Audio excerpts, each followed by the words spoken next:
We have put together, I think, the most extensive and inclusive voter fraud organization in the history of American politics.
Every time we vote, we're standing up side by side with the Founding Fathers, with the men of Valley Forge, with patriots and pioneers throughout our history, with all those who dedicated their lives to making this a nation of the people, by the people, and for the people.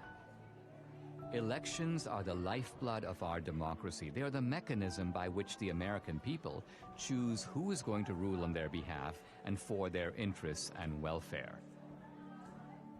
Without elections, there would be no way for the American people, for us, to exercise our legitimate sway on the future direction of this country.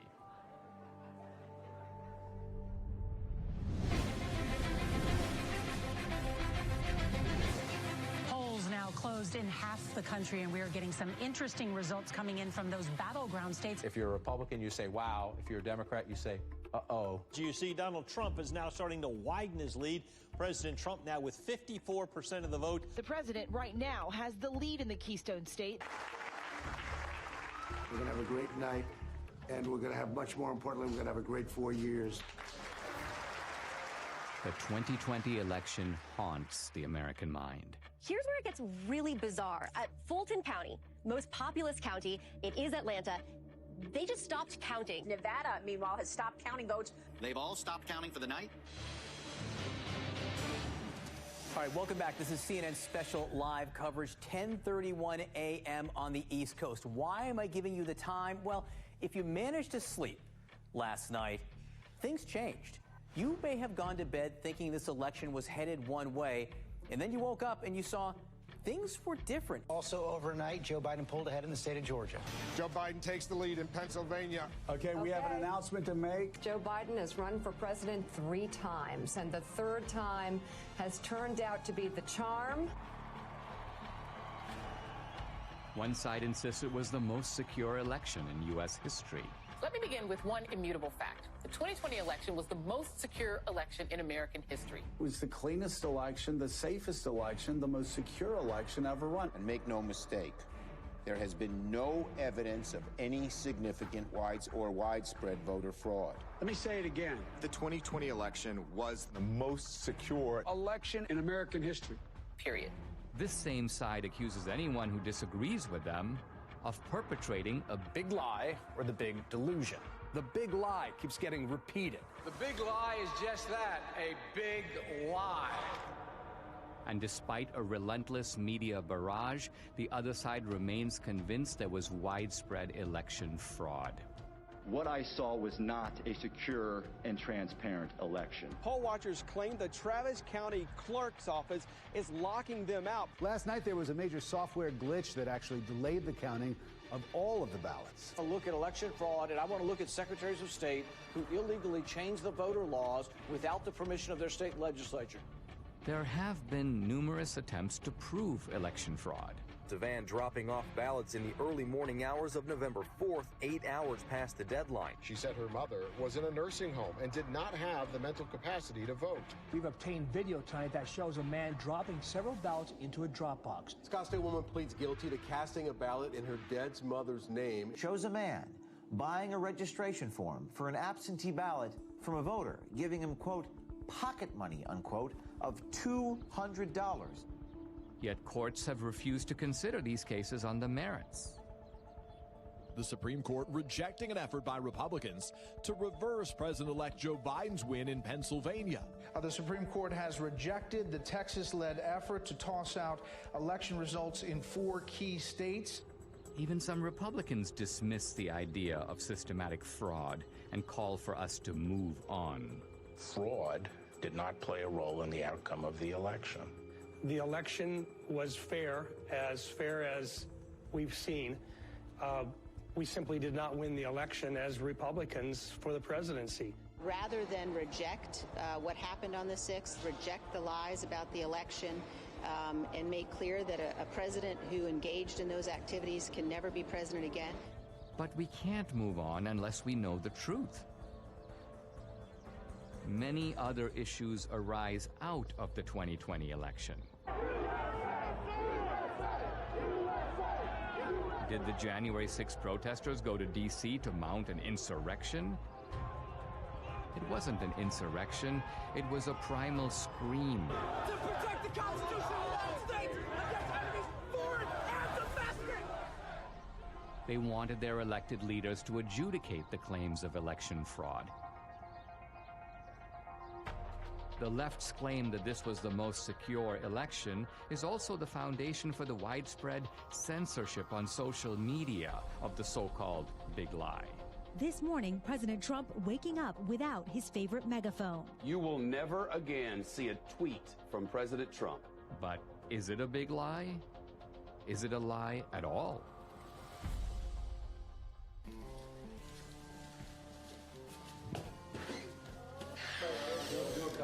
Yeah. Rolling. Sound speed. All right. Everybody got me? Yep. All right. SRP.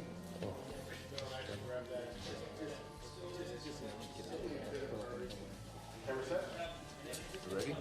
Set. Hey, I'm Dinesh D'Souza, and this is Season 1, Episode 1 of my new podcast. I started my podcast in early 2021 to speak the truth. But by simply asking questions about election fraud, you get booted from YouTube and Facebook. My podcast is sponsored by Salem Media, and I knew that other Salem hosts felt my frustration.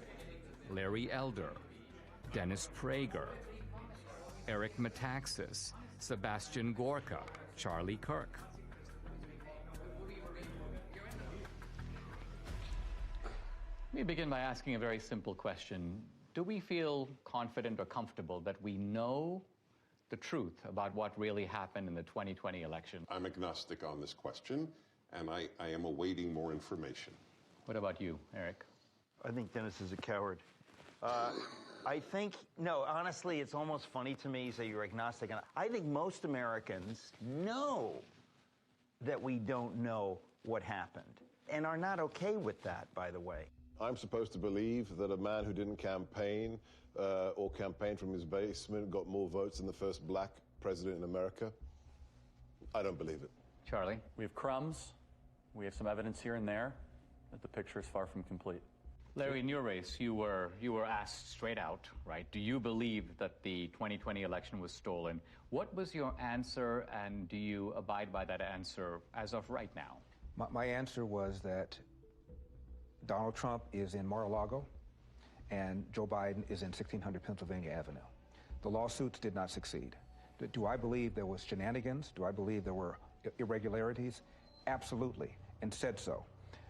This is probably the most loathed president I've ever seen. I thought Richard Nixon was loathed. I thought George W. Bush was loathed because of the Iraq War. I've never seen the level of vitriol against this man every single day. I think there was a study that found 91% of the news of ABC, NBC, CBS nightly news against Donald Trump was negative. dogged by a bogus 2.5-year collusion investigation. And then on the eve of the election, this Hunter Biden story drops, which shows that Joe Biden completely lied about his lack of knowledge of what his son was doing, and it was suppressed. And even the CEO of Twitter later on admitted that it was suppressed and shouldn't have been. That alone would have altered the election. You add all that up, my point is, this man is so loathed, I wouldn't put it past the Democrats to do virtually anything to make sure he doesn't get another 4 years. If I believed the president were a Nazi, I might steal an election. If we were Germans in the 1930s, we'd steal the election from Hitler if we could. If I'm that indoctrinated, of course I can justify it. I think it was Jane Fonda who said that COVID was God's gift to the left, right?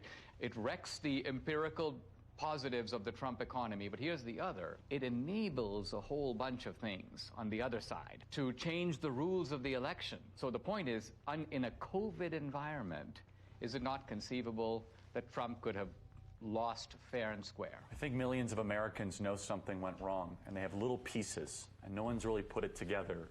They know that there was injustice. They know it in their gut. They know it through the bellwether counties where Donald Trump won almost every single one of the predictive counties that show who's going to be president. And then they also know it where they went to bed thinking Trump was going to have 4 more years, and they woke up with the exact opposite. We have an individual who could fill a stadium with 60,000 supporters in 24 hours. Vice an individual, you know the famous photograph of the 6 empty circles at a Biden rally. We have an incumbent president who received more votes than any other incumbent president in American history, who actually got 10 million more votes than he did 4 years prior, and who received more support after 4 years of being called a racist and a white supremacist, more support from the Hispanic and black community than any Republican president since the 1960s. And he was beaten by a machine politician who couldn't speak clearly, who on the campaign stage would confuse his sister with his wife. It just stinks. Now, is it possible that the very success of Republicans down ballot, I'm talking about Republicans running for the House, running for the Senate, running for other races, the fact that the Republicans as a party did pretty well, but Trump lost, doesn't that work the other way and undercut the idea that there was systematic fraud? It's an anomaly. Because if he really, when a president really loses, he has tails. What is it called? Coattails. Coattails. And the down ballots lose. But they won. Why didn't they cheat on all of those? Why didn't they cheat in Virginia with Youngkin? And who's to say they didn't cheat? Not all attempts at cheating succeed. You're right. One other question. In the Republican Party, I keep hearing people who seem annoyed at the revisiting of the 2020 election. Their attitude appears to be, let bygones be bygones. Let's just move on. I think the reason that many Republicans are saying let's move on is because bold accusations require bold evidence, and they haven't seen it. And because they know how vulnerable they are and how much they're going to be bashed. Well, yeah, you're called a sore loser. You're called a conspiracy theorist. The people who say that, let's move forward, are people in the elite who see Donald Trump as an anomaly. You will not win in any district in this country because you have said that the 2020 election was a fraud. And if they can't win on this issue, then don't use it. Well, it doesn't have to be the only issue, but their unwillingness even to speak up about it, I think, is despicable. Show me the proof, and I'll bet you they do speak up. Just like I will speak more, and I'm not running for office. But I have not gone on board of, I know for a fact this was a fraud. Show me the money.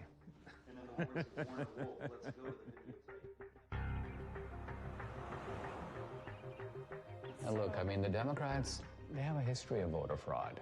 Going back to Tammany Hall in the 19th century, we fast forward to LBJ stealing his first race in Texas, John F. Kennedy, the allegations that he stole the presidency with voter fraud in Texas and in Illinois. They've done it before. I mean, you can have someone who has a criminal record and they're fully capable of robbing a bank, but did they rob the bank? Well, it looks like it. What does our friend Catherine think about all this? Catherine's been a little quiet, but I think that means that they're working on something. I think that you should give her a call and see what she thinks. Hi, I'm Catherine Engelbrecht, founder and president of True the Vote. Hey, Dinesh, Trish. How are you? Hey, I'm doing fine. Hey, listen, I'm here with Debbie. Hey, Catherine. Hey, Debbie. You know how crazy it is out there. Have you guys been digging into this whole issue of voter fraud? Well, we have been working on something big. It's probably best we don't discuss it over the phone, but can we meet?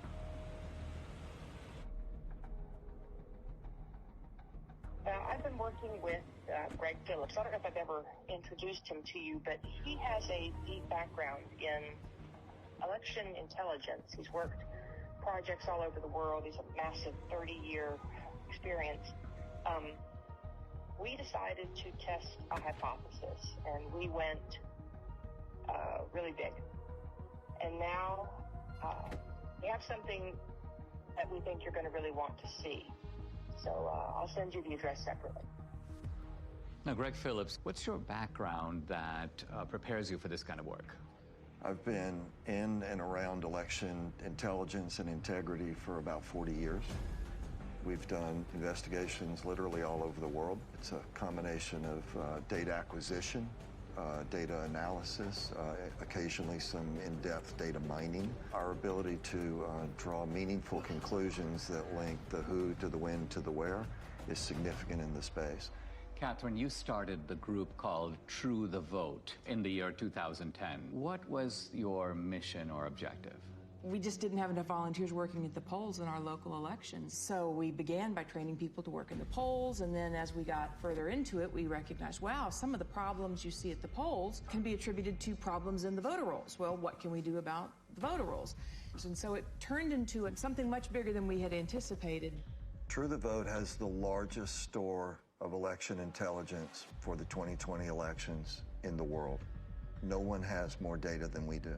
So I started True the Vote to ensure that every American voter has an opportunity to participate in elections. I think I became familiar with your work when you gave congressional testimony. Now, that was in the year 2014. In fact, I met you through Debbie, and I think what's interesting is that you not only have known Debbie for years, but you trained her. Absolutely. I was a bilingual poll watcher. Oh, yes. So my Spanish language came in very handy. I was a poll watcher in Rosenberg, and the poll judge was telling this couple that came in Spanish who to vote for.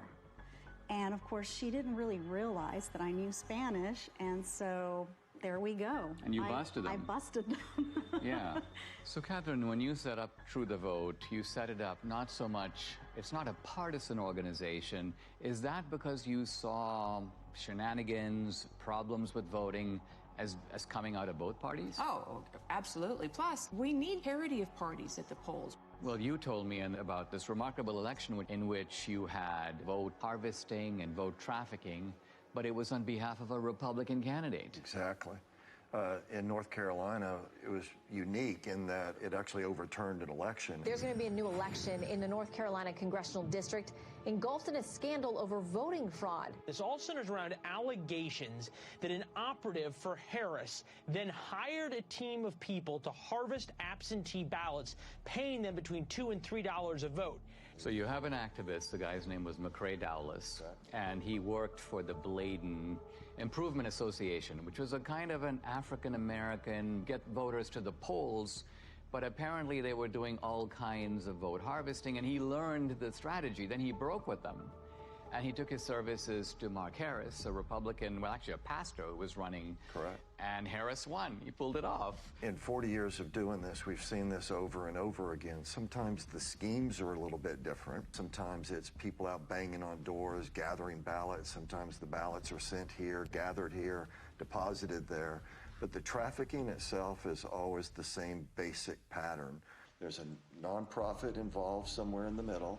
There are people that are either collecting those ballots on the one hand or depositing those ballots on the other and getting paid for it. In no case is it acceptable to be paid for your ballot or to accept some form of remuneration for your ballot. And in no way, in no time, is that legal. I noticed, Catherine, that in the immediate aftermath of the election, when there were a lot of accusations and charges flying around, all reflecting these suspicions that something went deeply wrong, charges of foreign intervention, charges of machines, you and your organization were kind of dead silent. I got the impression that you were looking for a different approach. Given the outliers that were introduced in such a major way in 2020, namely the privately funded drop boxes, the mass mail out of ballots, the hypothesis was, if you were going to cheat, how might one go about this?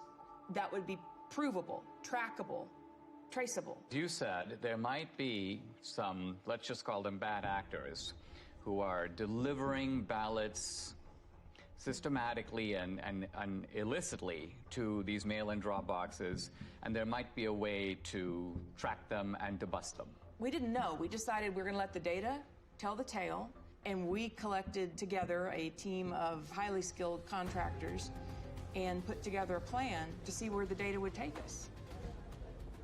What, Greg, is geo-tracking? So the idea is to collect these signals that are emitted from your phone. Your cell phone is delivering information to apps that are collecting that ping, so there are 4 key coordinates: the lat long, the elevation, and the time. And with that data, we can then build a pattern of life around you. So that phone's here right now. Well, where's it going to be at 5 o'clock, and where's it going to be tonight? Well, here's my cell phone. My cell phone is off. Can I be geo-tracked even with the cell phone being off? Possibly. Depending on the apps. Depending on the apps, depending on That's what marketing companies do all day, every day. Now, this is the point. We were at the Apple store and at CVS, and on both occasions, they knew where you were evidently. Absolutely. And they were telling you about specials, and they were, so people have experience of this. There's 300,000 or so apps that gather that data, and then they sell it to brokers. Isn't it also true that this geo-tracking has now become a vital tool for the military, for the intelligence agencies, and for law enforcement? Indeed, they're using it almost every day. I'll say that there's no question amongst anyone that I know in the community that many, if not all, of the people that were involved in the situation at the Capitol on January 6th were being tracked previous to January 6th, because they already knew what their pattern of life was. They already knew who to look at. Many of the people who stormed the U.S. Capitol on January 6th left digital footprints that law enforcement has used in making arrests. You're saying they must have known about these people before, because some of those guys were arrested 1 day, 3 days, 5 days after January 6th, and that's not enough time to do the geo-tracking analysis. The very idea that you could go from the afternoon of January 6th to acquiring the data, tracking the data, unmask who actually owns that phone, which the government is required to do, and then get it to a grand jury, make an arrest in 72 hours? Impossible. It's not possible. They had to have been tracking the people in advance. But the fact of the matter is, these techniques are used every single day by law enforcement, the intelligence community, the Department of Defense. Was geo-tracking part of the way that the CIA was able to identify bin Laden? It certainly played a role. It's even more sophisticated today than it was when bin Laden was disposed of. More and more apps are participating in this program, if you will. The reliability of geo-tracking is not substantially different from the reliability of a fingerprint or the reliability of DNA. If it identifies your phone, now I could have given my phone to Debbie, but the simple truth of it is my phone was there on this particular date, and there's absolutely no question about that, right? That's correct. Now, you decided to purchase through these brokers that make this information available to companies, they make it available all kinds of places to buy data. Let's talk about the methodology. You identified data in certain places, and by and large you focused on the states where the election was decided. Tell us, what are the areas that you bought data for, and what were you looking for? And what's the time period? October 1st through the election. In Georgia, we actually bought from October 1st through January 6th after the runoff. So we went in, We decided to do the Atlanta metro area because it picks up some rural areas, it picks up some urban areas, it picks up some suburban areas. 309 drop boxes in the area. And we thought, okay, well, this is a pretty good test. We, in essence, sort of fenced around those. Geofencing. Geofencing. And then we were able to make purchase of data of people that had been near those drop boxes, but also near the organizations. Across the country, we bought 10 trillion signals. When they give you this data that you then have to go through, what does this data look like? Well, it's a massive data transfer. We have more than a petabyte of data. You're talking about transacting hundreds of terabytes, so it's a significant move of data. You have 10 trillion signals, that's a lot of signals. So what was the criterion that you set? Final decision was they had to have been to 10 or more drop boxes, meaning unique visits inside of a space, and 5 or more visits to one or more of these organizations. Those were the outliers. It was such an aberrant pattern. So what you're saying, I mean, it seems to me there's no reason for someone to go to even 2 drop boxes, but you're saying that maybe there's a conceivable reason someone did that. Let's identify a large number of drop boxes and multiple trips, and that way we're going to catch not all the offenders, right, but the worst offenders. The way we would describe it is we want to absolutely ensure that we don't have false positives, meaning including people that should not have been included. We're not in any way saying that this is all there is. We're just saying that based on our criteria that we identified in Atlanta, 242 people that went to an average of 24 drop boxes in 8 organizations during a 2-week period. 242 mules. Now let's pause for a second. What is a mule? When we started the project, we had to figure out how are we going to describe the individuals and the elements involved. And to us, it felt a lot like a cartel. It felt a lot like trafficking. It can be trafficking in drugs, trafficking in humans. In this instance, it's ballot trafficking, and so we began to use that vernacular. A mule is, by our definition, a person that is involved in picking up ballots from locations and running them to the drop boxes. So you have the collectors on the one hand, you have the stash houses, which are the nonprofits, and then you have the mules that are doing the drops. What do we know about them? Who are they? Well, first let me say, this is not grandma out walking her dog. Bad backgrounds, bad reputations. We've had, encounters with several that are, not terribly positive. Violent guys. Can be. They are interested in one thing, that's money. Do we know, by the way, how much they get paid? According to the people that have shared information with us, it's generally $10 a ballot. In the Georgia runoff, that number was higher. 2020, of course, was the year of the Antifa riots, the BLM riots, and it was all going on in the months and weeks leading up to the election. Right. And so in the data, you have geo-tracking data of the drop boxes, but you also have data on the rioters. There were several different violent BLM Antifa riots in Atlanta. In one of them, we had 36 of our mules participate in these violent riots. There's an organization that tracks the device IDs across all violent protests around the world. We took a look at our 242 mules in Atlanta, and sure enough, dozens and dozens and dozens of our mules show up on the ACLID databases. So again, this is not grandma out walking her dog. These are, violent criminals sometimes. There's not just a criminal element, but there is an ideological element, and that there's an overlap between people. I mean, you're not going to go to an Antifa riot and find it overpopulated with patriots or Christians or Republicans. These are people on generally the far left.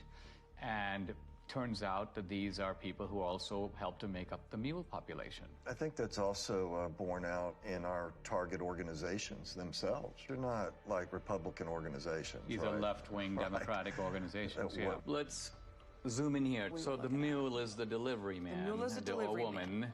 And what you're saying is they have a starting point or multiple starting points, and then they have the end point. And the end point is the drop box. That's right. Right? That's right. But you're saying that they get the ballots from somewhere, and then they go deposit them in multiple drop boxes. One of the questions that will come up in the work that we've done is, well, how do you know that this wasn't just somebody that's got a big family and they just deposited a bunch of ballots once? Or how do you know that this person didn't just work at a location that is near a drop box and so they're constantly going by a drop box? And the elements that are additive here, the going to the nonprofits, the ability to identify the pattern of approach to a drop box, and that it is going not past a drop box and on, but directly to a drop box and back to another point and then to another drop box. All of these things. I mean, isn't the timing significant? If some guy's going to a drop box at 2 a.m. in the morning, presumably he's not like out for a walk. Right. So we're going to show you a visual, a pattern of life that someone can see and look at rather than just a whole spreadsheet of numbers, being able to look at it in this manner. What you see here on the screen is a single person on a single day in Atlanta, Georgia. They went to 28 drop boxes in 5 organizations in one day. What are the orange dots? Those are drop boxes. And what is the blue tracks? That is a smoothed out pattern of life so that we could take the sort of the movement of the individual cell phone signals, marry them together into something that's visual so that you can see movement on the individual. To get to some of these drop boxes, you had to be intentional. You had to get off the highway, you had to go on surface streets, you had to turn in somewhere in order to get to those drop boxes.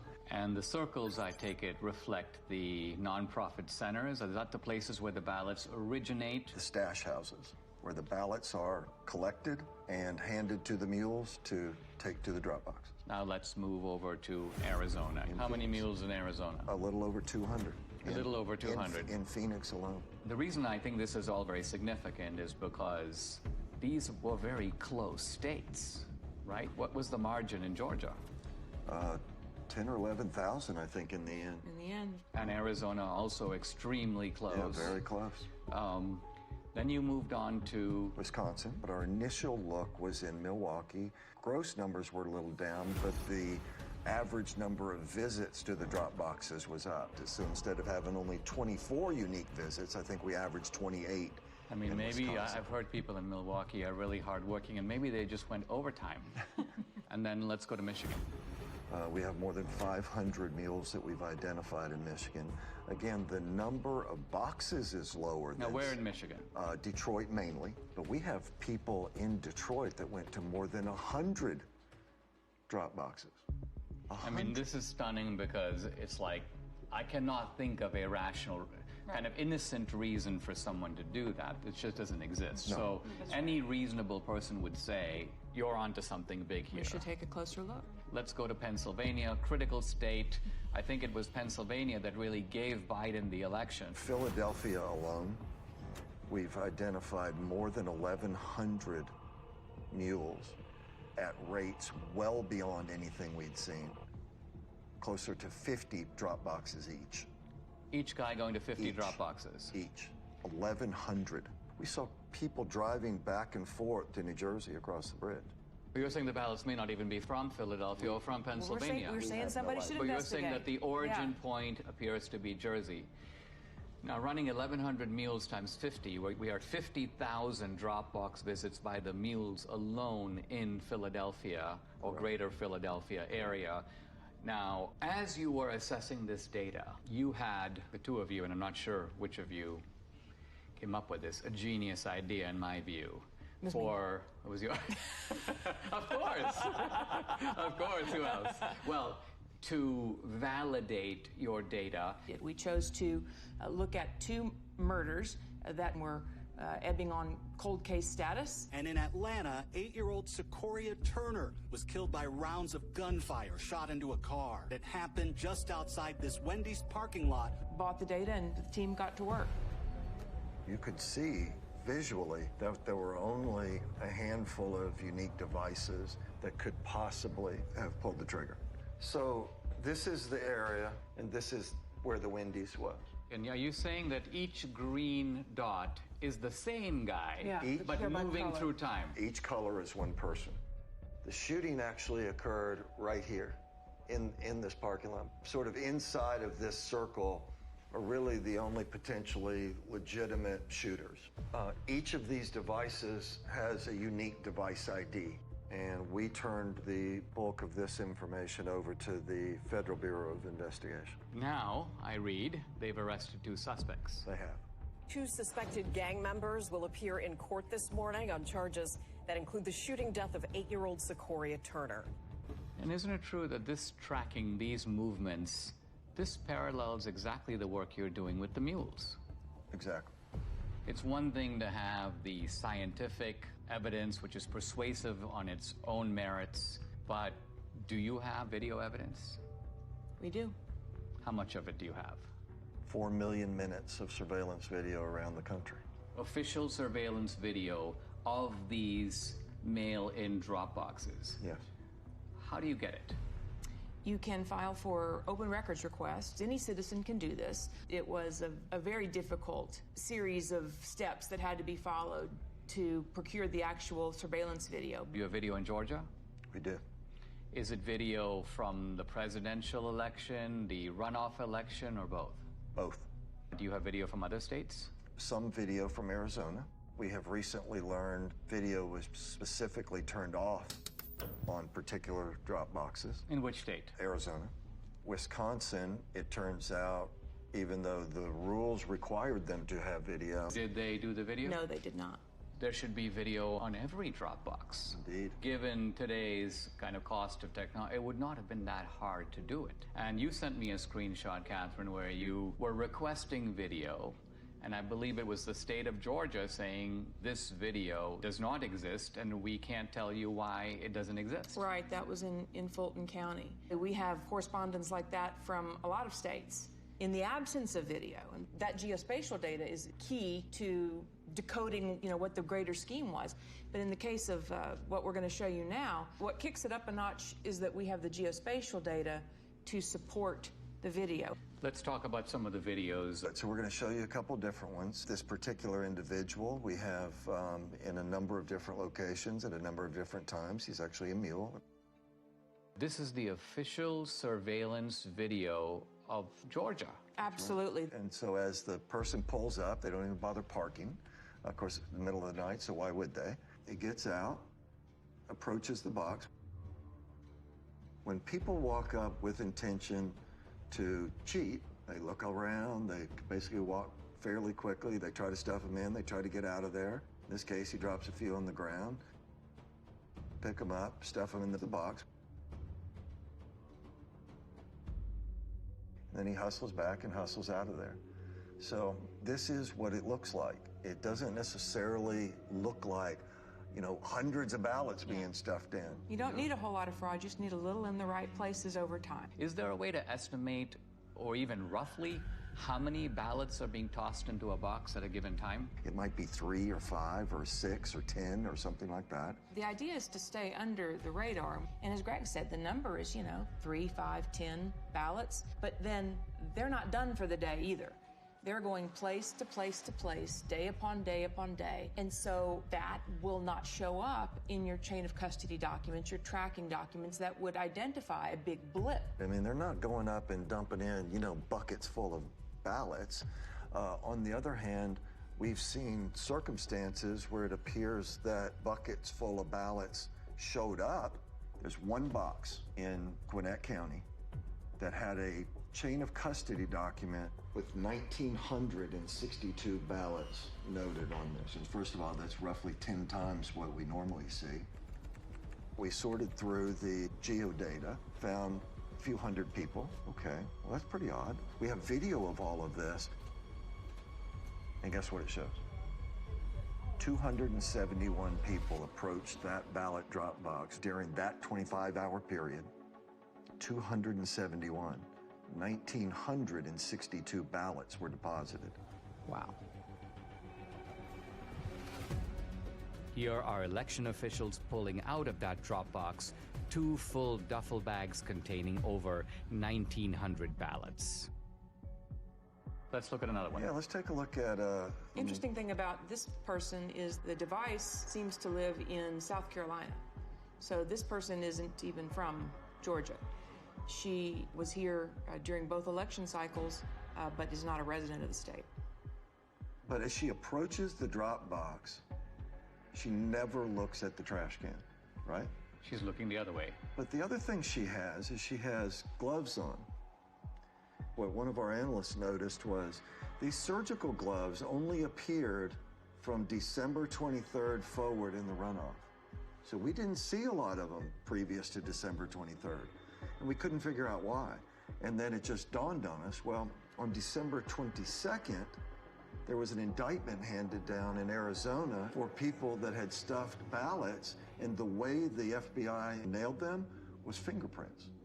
And then lo and behold, the next day and days forward. So this video is now from the Georgia runoffs. This is January of 21. This particular one is at approximately 1 o'clock in the morning on January the 5th. Stuffs her ballots in there. It's like a small stackish, maybe 3, maybe 4. Takes them off, and then puts them in a trash can that she never looked at. So she knew it was there. She knew it was there, right? And so we have her on a number of locations. She's an out-of-state mule, and then this is in no way the only drop box that she attended. That's right. No, she's goes to dozens and dozens over the course of these 2 elections. Who's next? What you're going to see is he approaches the drop box on his bike. He also has a backpack on. Pulled the ballots out of his backpack. Taking his time. Taking his time, digging around, looking for some ballots. Finally gets that, pulls them out. Okay, now I'm set. And he'll put them in. But you also see him get sort of frustrated as he starts to leave, because guess what? At this point, they had started requiring the mules, apparently, to take pictures of the stuffing of the ballots. It appears that that's how they get paid. So they take a picture, stuff it in, they take a picture, not a selfie, but a picture of the actual ballot going in. But this guy gets frustrated, so he actually has to park his bike, get off. So if you were there just casting your own ballot, what reason in the world would you have to come back and take a picture of the box? And he kneels down. Looking around. He takes some pictures. Okay, the next one. Yeah, so let me show you Dog Guy. So Dog Guy, middle of the day, this is actually at a polling place. So the people in line are waiting to go in and vote early. They're doing it the right way. Okay, now you've got some other people going to walk up. This lady doesn't care, but this next guy cares. He's watching the whole thing. The guy looks up, talks to him. Got the ballots under his arm already. Now he's got the rest that he pulled out of the bag. And he's going to get his camera ready to take the pictures as he puts them in there. If you consider the brazenness of this, right? This is the middle of the day. There's people sitting there watching you cheat. People that are doing it the right way. But it's difficult for them to know what to do, except observe and maybe say, what's going on here? What did I just see? They wonder, what does this all even mean if this is happening in broad daylight and nobody's doing anything to stop it? And so these are the kind of things, 4 million minutes of this. This was an organized effort to subvert a free and fair election. This is organized crime. You can't look at this data in its aggregate and believe anything otherwise. That's especially true when you consider that in places like Georgia, it was only decided by 10,000, 12,000 votes. And you look at 5,000 visits just from our mules, it's not a leap to say, yes, this would have made a difference. Adding these numbers up, we have 2,000 plus mules based upon not searching these whole states. And remember, we're only talking about a small number of states. We're not talking about the whole country. We're not even talking about whole states. We're not even talking about whole states. Right, that's right. And we're also talking about a gross undercount of the actual number of mules because you set a high bar. They had to go to 10 drop boxes. So if there's a mule who went to 7 drop boxes, you wouldn't catch that guy. And they had to go to nonprofits. So they had to meet those 2 criteria and then go to one of the geofence drop boxes. If they met the 2 criteria but went to a post office box, we're not going to look at them. One of the slogans of the Democrats through all this debate has been, make every vote count. And I think we can now see in a chilling way that this is kind of what they mean. What they mean is, it doesn't matter if all kinds of illegal ballots are being dropped in, let's just count them. Now the narrative needs to be that this is the most secure election. This is the most fabulous election we've ever had. Pay no mind to the millions of Americans that are saying something is not right. This does not make sense. Nothing to see here. Just smile and wave, boys. I mean, wouldn't it be an accurate summary to say that these voter bills that the Democrats are desperate to enact, to federalize the election, isn't it that they want to take all these special provisions that have enabled what we've described, or you've described in the 2020 election, and make it permanent?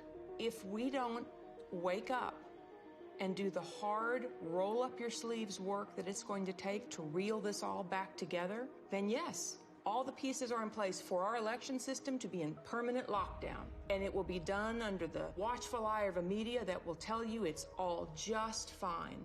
It seems like they are subverting democracy in the public pretense of protecting it. Absolutely. And it won't stop unless we stop it. If I look across the swath of Republicans, this is not the kind of issue that they seem to be comfortable with. It's almost like they would rather endure. That's right. As I said, well, it's a gamble, right? Because the ones that are enduring are currently elected and in power. When you watch these brazen acts and nobody says a word because they're scared that they're going to be sued, because they're scared that they're going to be canceled, because they're scared that they're going to be silenced, that kind of chilling effect is exactly what they want. And as I said, on the other side of fear is freedom. If you never get past the fear, you're never free. Let's sum up what we know. Do we know for sure that this was not, in fact, far from, the most secure election in history? It was not. We know that for a fact. Do we know for a fact that there was coordinated, systematic fraud in all the key states where the election was decided? Yes. Yes. And therefore, does it follow that the people who suspected fraud, even though they didn't have the proof, their suspicion was right? Absolutely. Their instincts are right. And moreover, that the states that are trying to do something about systematic fraud by restoring a modicum of, let's call it the old rules, checking your voter ID, checking signatures. You want a mail-in ballot? You know what? You got to request an absentee ballot. We're not going to send 20 million ballots out there and see what comes back. That these voter integrity laws, far from being voter suppression, are actually a legitimate way to make sure that the people who vote are actually eligible to vote. 100% accurate. That's absolutely correct.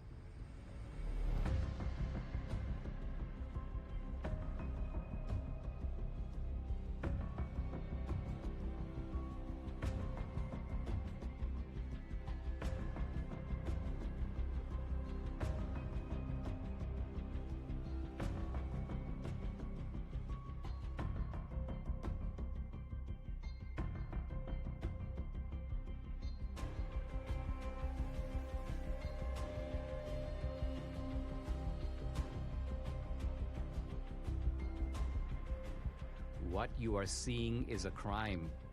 These are fraudulent votes. In 2 of our 5 key states, you were allowed to give your ballot to be delivered by a family member or a caregiver. This is vote harvesting, but it's not the same as ballot trafficking. In no state in America is it legal for nonprofit organizations to collect ballots and pay mules to deliver them to mail-in drop boxes.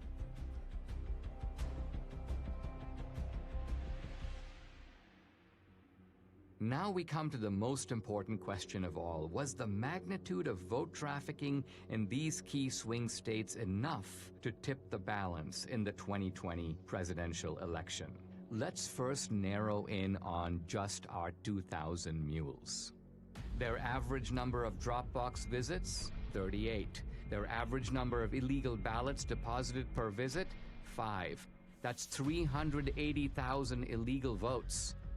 But was this sufficient to put Biden in the White House? To answer that question, we must look at each key state. In Michigan, 500 mules, averaging 50 Dropbox visits and 5 illegal ballots per drop. That's 125,000 illegally trafficked votes, not quite the 154,000 vote difference between Trump and Biden. So Michigan, with its 16 electoral votes, stays in the Biden column. In Wisconsin, 100 mules, averaging 28 drop box visits and 5 illegal ballots per drop. That's 14,000 illegally trafficked votes, 6,000 votes short to give Trump the win. So using only our mules, Wisconsin's 10 electoral votes stays in the Biden camp. But now we come to Georgia. 250 mules, averaging 24 drop box visits and 5 illegal ballots per drop. That's 30,000 illegally trafficked votes, far more than the 12,000 vote difference between Trump and Biden. So Georgia, with 16 electoral votes, moves over into the Trump column.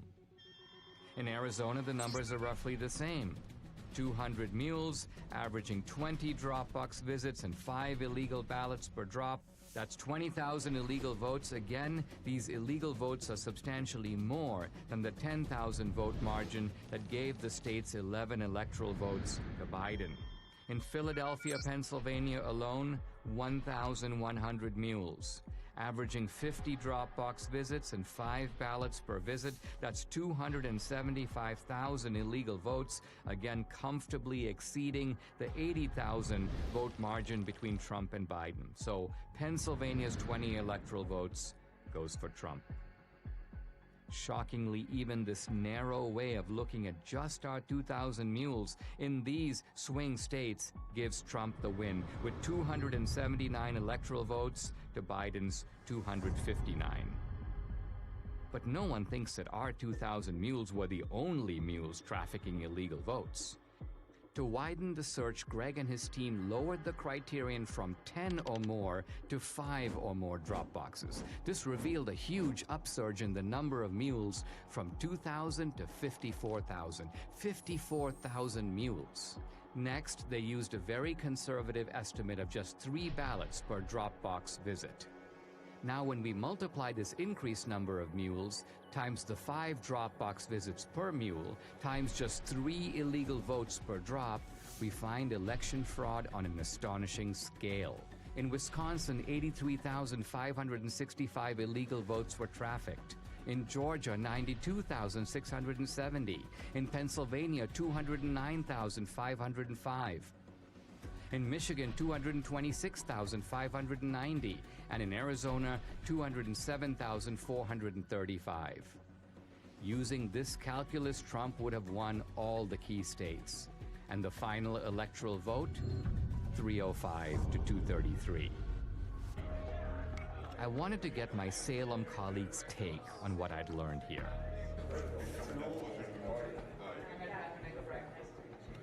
How did you get this video? Is this all surveillance footage? Is this like official status? This is all. Sorry, this is all acquired through open records. This is the way that we get into this. There's 4 million minutes of video. Well, these are official footage. This is official surveillance footage. It's indisputable. It was taken by the state itself. That's the only place that the video left, came from. I think, did not anticipate that anyone would go through this video. So this is 1 o'clock in the morning. Don't we all vote at 1 o'clock in the morning? Right.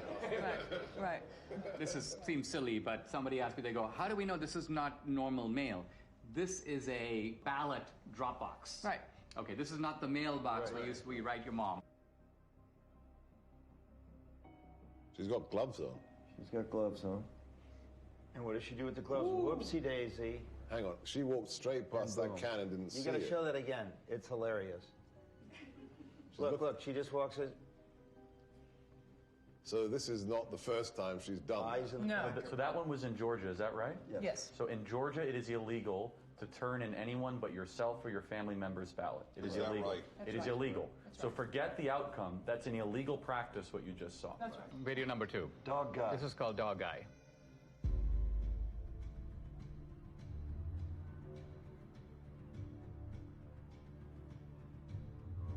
He's taking pictures.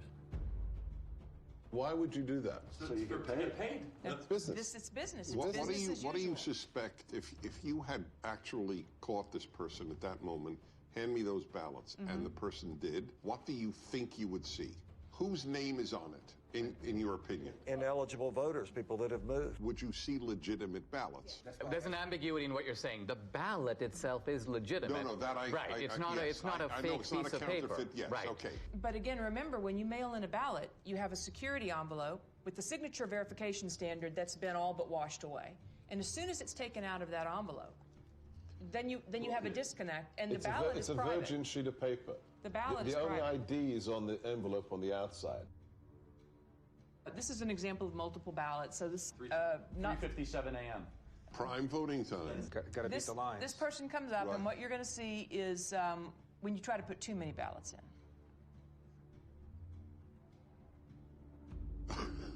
He needs a shoehorn. And we have lots of those, where they're just jamming them in and then they fall on the ground. And when you can jam them... Well, I mean, this alone is, to say the least, suggestive. Who's voting at 3:57 a.m. with a whole bunch of ballots? And then being able to match that ping where he's standing there to the next place he goes. So we're seeing videos of one. Right. But each one of these, went to... On average, Do you 23 have video times. of the same guy going different places? Yes. Right. This is their pattern of life. So in one night, this person, this mule, went across 6 counties to 27 different drop boxes, 5 different organizations. So he was getting the ballots from the organization. Correct. The Republicans had no idea this was going on during the election. Trump, to his credit, tweeted out in July, mail-in ballots are a disaster. Yep. And he was attacked so hard by Kemp and Ducey and so many. But he didn't have this information, obviously. His instinct ended up being right. This is the tip of the iceberg. You're talking about extraordinary criminal activity, but there's a ton more, you would guess, that you have not even touched. You are talking about 200,000-300,000 ballots that were just harvested in only your geolocated locations. But you are talking, what, 5% of America? Less than 5%. Okay. So the case closed. Sorry, gentlemen, lady. Case closed. All right, so I do a heroic thing that not necessarily others here do. I read the New York Times every day. That's crazy. We're sorry for you. It's my martyrdom. They claim all of these places we have found maybe 4, maybe 50 phony ballots. These aren't phony ballots. Right, No okay, one's so ever, wait, this is a but very they're novel... they're phony names. No. There's no name on the ballot, Dennis. Okay, let's say we got access to every single ballot thrown into the ballot boxes. Would we be able to prove this is a fraud? It's the perfect crime because it cannot be curated after it is committed, because the evidence has no connection to the person who is meant to be voting. That's the problem. As soon as it gets taken out of the envelope, the identity of the voter we're claiming, disappears. so the vote from John Doe is from a John Doe who is dead or a John Doe who is moved. Is that correct? Or voted somewhere else. Or voted so. Why is that not provable? There's an easy way to bust it, but it's not the way you think. It's not to go find the ballots in the ballot mix. You can't do that. The way to find it is these guys have the cell phone identification of all the mules, all of them. So law enforcement has to step in at this point, and their next step... What were you doing 7 is times? to go and interview the mules. Who paid you? Right. Where'd you get the money? Will any state's law enforcement do this? This is a big question. The mules aren't going to fess up. They know they're participating in something that is Well, you've got them on videotape. You've got 2,000 people who are committing felonies. Right. I'd like you to just reflect about what you've learned today and how you're feeling and thinking about it. It's just sickening to me. This is jaw-dropping. What you showed is frightening. Republicans had no clue this was going on. I wondered, were there any Republicans who did know?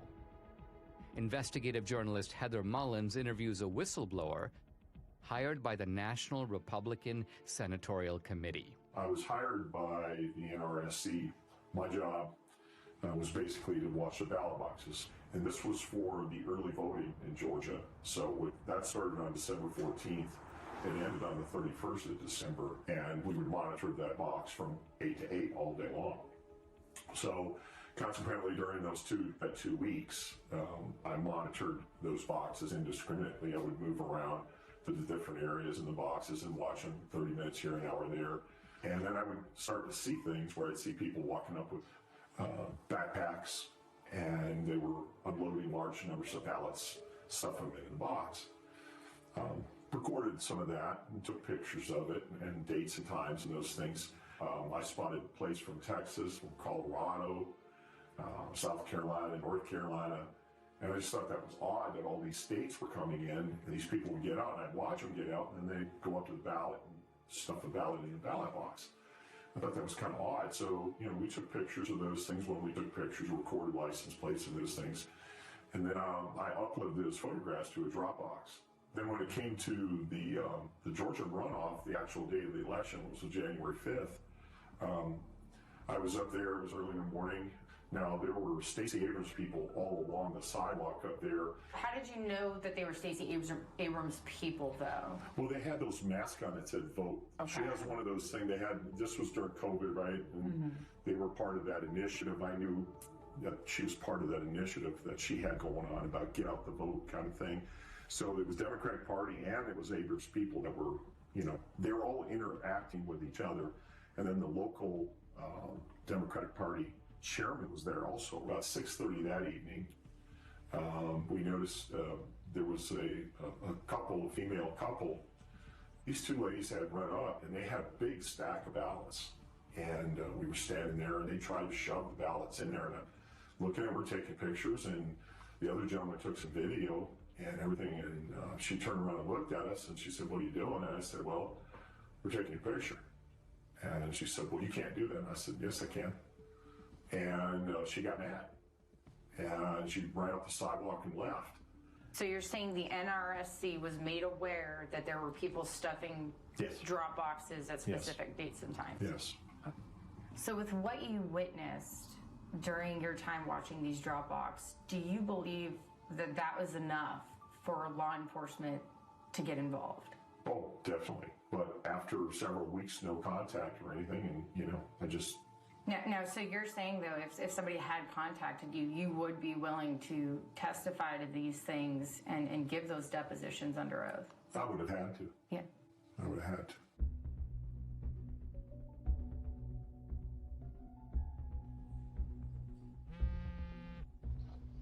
Catherine, hey. Greg just interviewed an informant in Arizona who's now cooperating with authorities. Oh, wow. Okay. Check your email.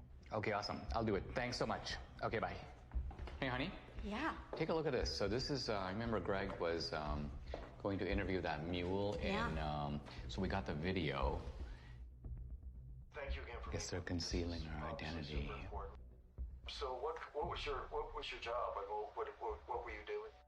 Receptionist. So at some point, you were asked or sort of instructed, I guess, to start receiving people's ballots. I was just instructed to go ahead and receive ballots from various people, females mostly, and on Friday they would come and pick up payment. I assumed it was payments for what they were doing.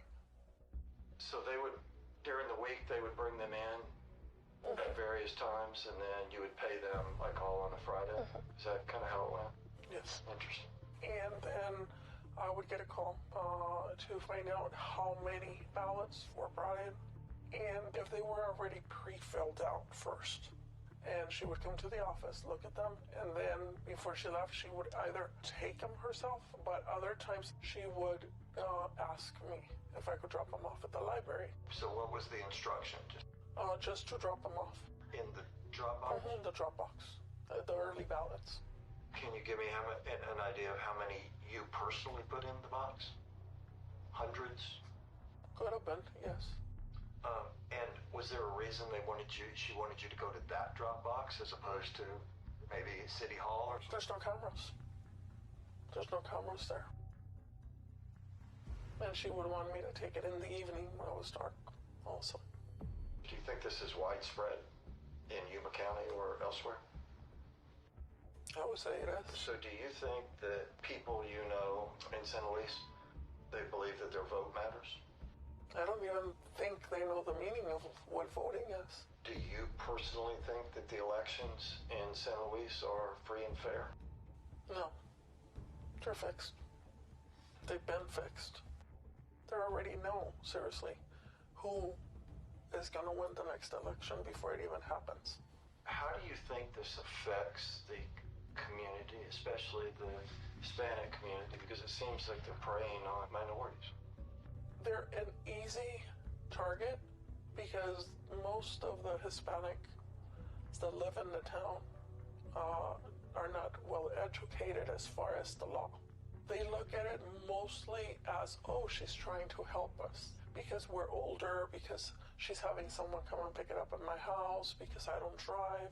Most of them, maybe, I would say honestly, 90% of the elderlies that live in San Luis don't drive or have relatives that are willing to drive them to do this, to go to the voting polls. Back when I first moved into the city of San Luis, I did have somebody come and knock on my door and ask for my ballot. And it was somebody I knew and that I had known for many years since I was a child. And up to this day, that person does not talk to me because I said there was no way I was giving them my ballot. What a brave woman to do this. Totally. I call it the Mexican mafia, seriously. Because they work like that. It seems like we need to do a better job of maybe educating folks or helping people understand that this stuff's not okay. I offered a long time ago. But again, they told me, oh, don't do it because you're going to end up in the trash can in pieces. What do you think it's going to take to get this trafficking to stop? For people to get caught and pay the price. Wow. Unbelievable. We know that the mules got their stashes of ballots from these activist organizations. But where did the activist organizations get the ballots from? Hans von Spakovsky is a former member of the Federal Election Commission, a senior fellow at the Heritage Foundation, and co-author of the book Our Broken Elections. I will say election fraud is bipartisan, but most of the cases I see are, unfortunately, the Democratic Party. Hans, you just watched a mule kind of fessing up about participating in this trafficking operation. Is this kind of a mule operation something familiar to you? But unfortunately, this is so common in some parts of America, particularly the Hispanic community, that they have a special name there. There they call them politiqueros. And these are individuals who are paid by campaigns or political parties to go into neighborhoods and collect absentee ballots to pressure and coerce voters. People who observe election fraud have commented that absentee ballot fraud or mail ballot fraud is the easiest and the most common type of election fraud. Why is that?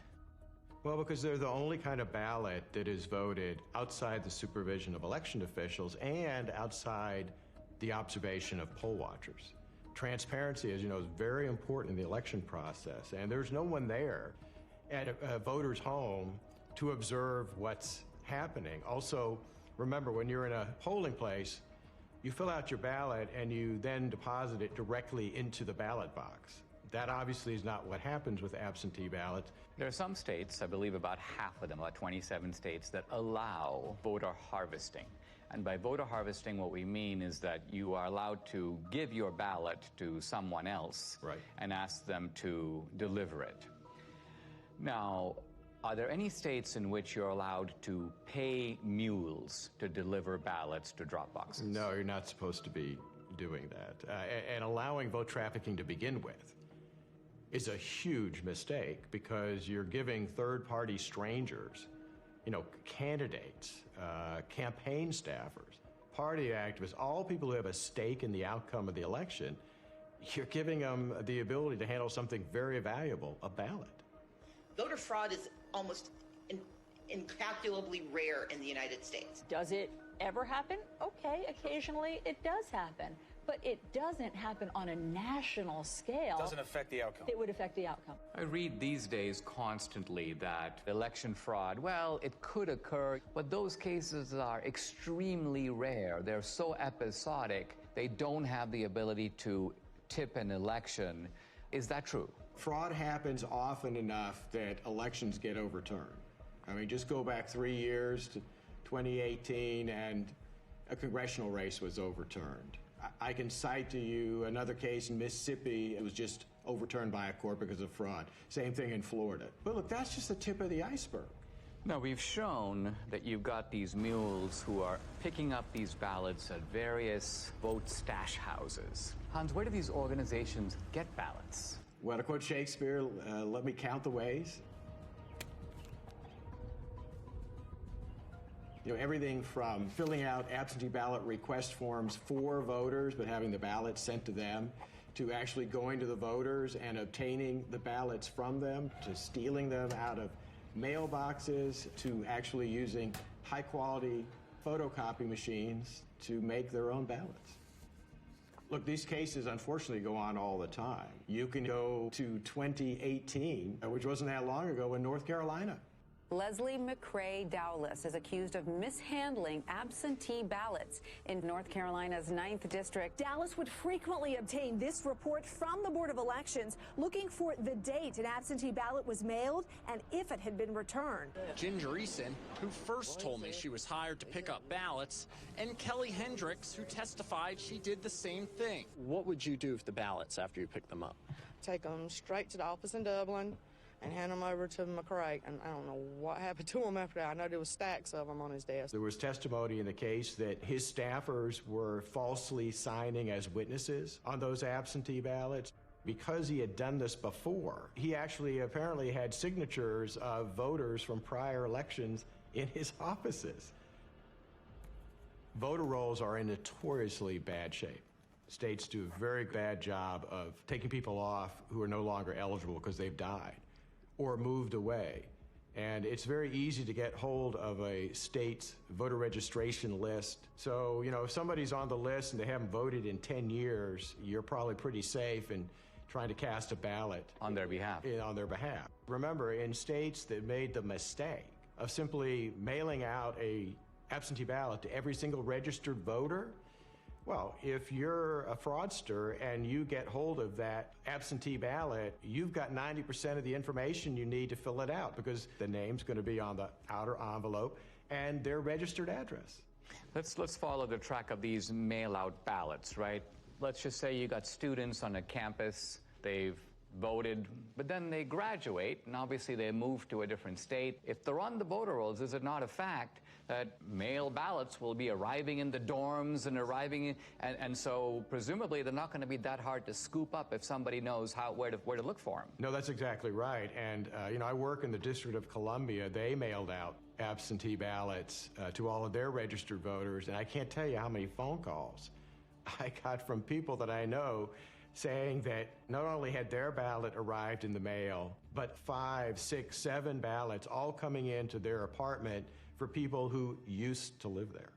Now, a former Supreme Court justice in Wisconsin named Gableman has done a preliminary report. He talks about the fact that there are approximately 90,000 people in Wisconsin who are in resident care facilities or nursing homes. So she's basically not capable any longer of even remaining awake for more than a few minutes. And so were you surprised that she voted in February 2021?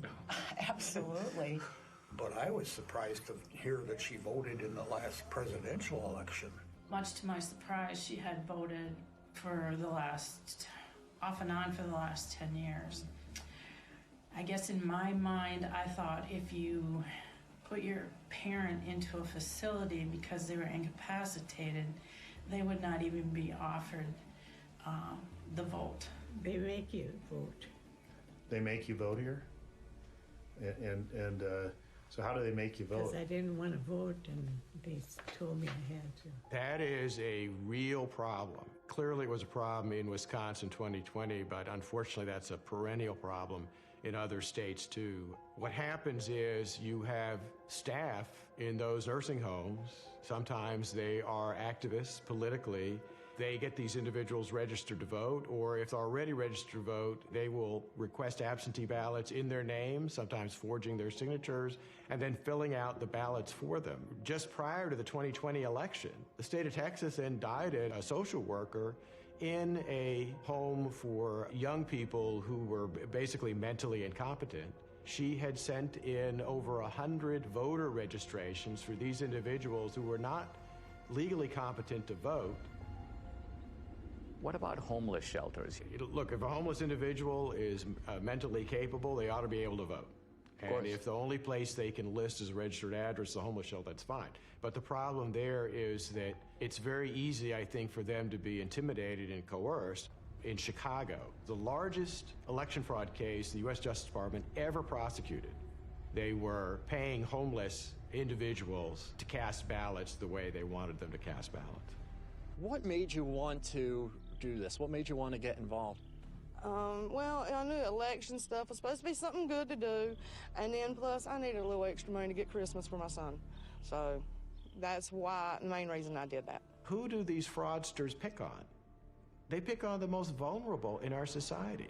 They go into poor neighborhoods, they pick on the elderly, they pick on people for whom English is not their first language. When we're trying to stop election fraud, we're actually trying to protect, I'd say, the most vulnerable people in our society.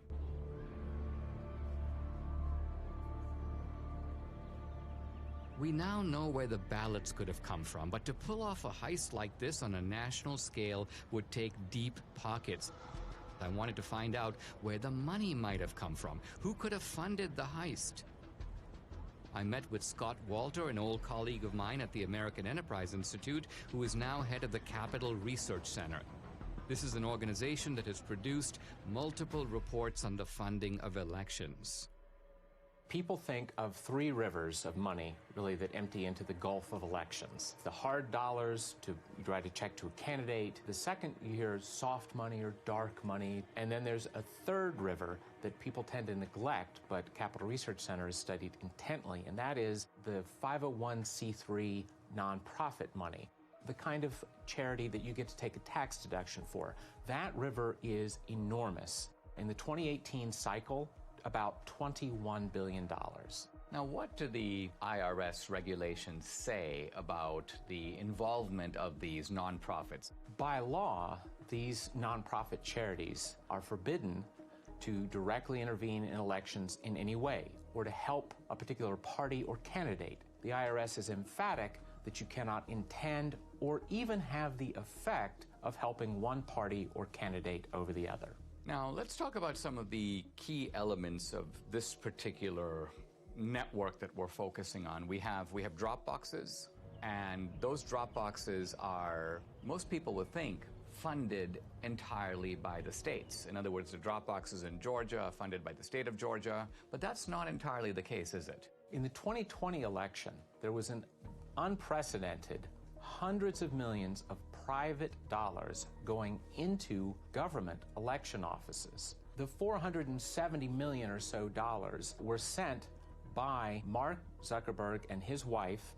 We did our part to secure the integrity of the election. There were a few other places that put in much smaller amounts. One entity that put in $25 million was, again, a nonprofit that's part of the Arabella Advisors, which as a total empire in 2020 took in $1.7 billion.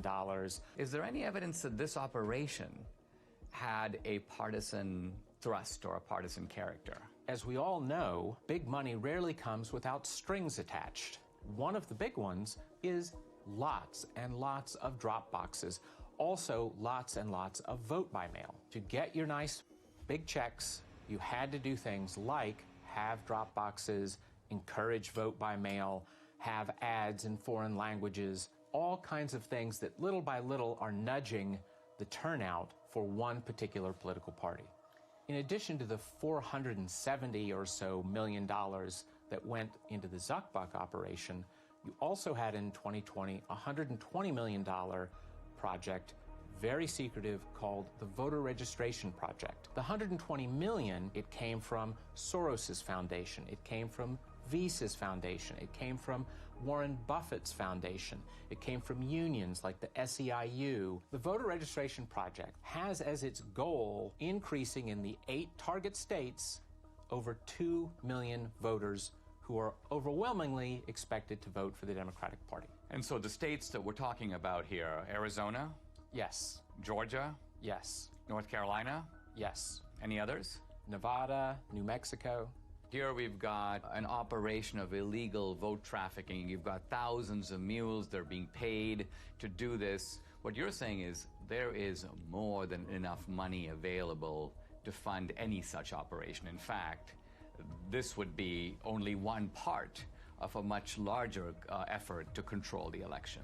We are talking $500 million in nonprofit charitable funds flowing into efforts to register and get out the vote for Democrats. Most of the left-wing mainstream media, when they reported on the Zuck bucks going through, they made it sound like, oh, it's all going to go for masks and, you know, plexiglass and all. And every study that's ever been done of some of the grants to the big cities found a few percent maybe going to help people that way, and the massive amounts of money going into ginning up the vote-by-mail operation and the drop box operation and those sorts of things that benefit one political party.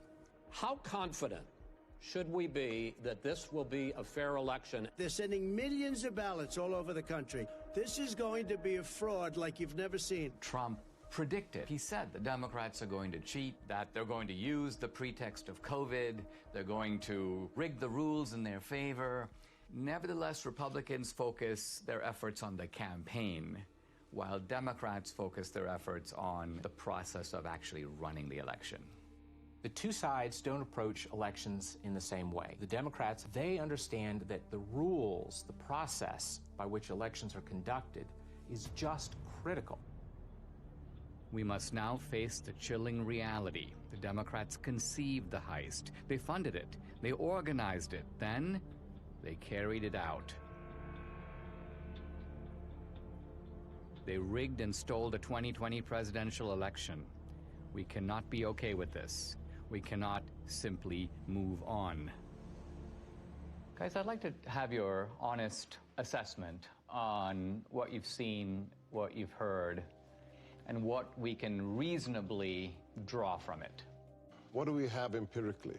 We have data, geolocated, we have footage of people harvesting ballots. Do we know who those ballots were for? We can't know who they were for. However, you have to inject common sense. Are we saying that in the centers of Democrat-held districts, we are seeing hundreds and hundreds of visits to drop boxes with pro-Trump ballots? It beggars belief. It's ballot laundering. Looks pretty convincing to me. I don't think we'll ever know the full story. And what makes this crime so compelling and unique is that once the ballot enters the system, it's really hard to reverse engineer it. But when you have the cell phone geolocation data and then the actual footage of them doing what you would expect them to be doing, taking pictures of the ballots, taking gloves off, visiting multiple times, I mean, it seems pretty clear to me, and it explains the sudden spike in Biden's support that we saw late at night, the kind of instinct that people had. The control of the U.S. Senate went through Georgia with. So Chuck Schumer's majority leader, probably because of what we just saw. And then I'd like them to answer the mules. If they say it's clean, then be honest and say, okay. They have two ways they'll try to invalidate it. One is minimizing and then slander. Yep. Right. So they'll try to slander Dinesh personally. They'll say, oh, Trump pardoned him or whatever. Therefore, he's trying to get back at Trump to try to reinforce the big lie. I could already see the headline of the Washington Post. Trump pardoned ally comes out with questionable movie. I predict right now they will say, what on earth is a conservative doing tracking private citizens? Gee, how dare, what is Dinesh D'Souza doing to voters at 3 a.m.? In fact, I mean, that'll be part of it. Intimidation will be the word. Right. The word will be intimidation. They'll say no person is safe. Communities of color are being tracked. People like in black neighborhoods are now going to have to fear for their life that their cell phone pings will be paired. And this is Jim Crow 2.0, Dinesh. I disagree that this is not going to be compelling enough. This is a smoking gun. This is O.J. Simpson being seen leaving the scene of the crime. I don't care how partisan you are. You can't dismiss all of this. How do you explain somebody going to a whole bunch of different drop boxes with a whole bunch of different ballots on the same night at 3:57 a.m. in the morning? How do you explain that? That alone. I'm sorry. I think a whole bunch of people in this country are going to go, oh, my God. I think that if every American saw that, I think it would move the needle. However, their ability to keep their side ignorant is total. It's going to be impossible to keep a lid on this thing. Well, this movie is an Overton window moment, right? So documentaries can do this every once in a while. Michael Moore did it. He moved the Overton window on many different topics 20 years ago. Al Gore did it with climate change. It'll happen, as Ernest Hemingway said, gradually and then suddenly. Because it's not just how many people are going to watch this film, it's who's going to watch it. It's going to be lawmakers. It's going to be people that work for the Bureau. It's going to be someone somewhere with a conscience that has power and to say, this is a problem. It can't be dismissed. And it can't be dismissed. They have ruined Election Day in the United States of America. That's provable. And that's enough for me to fight the left with every fiber in my body.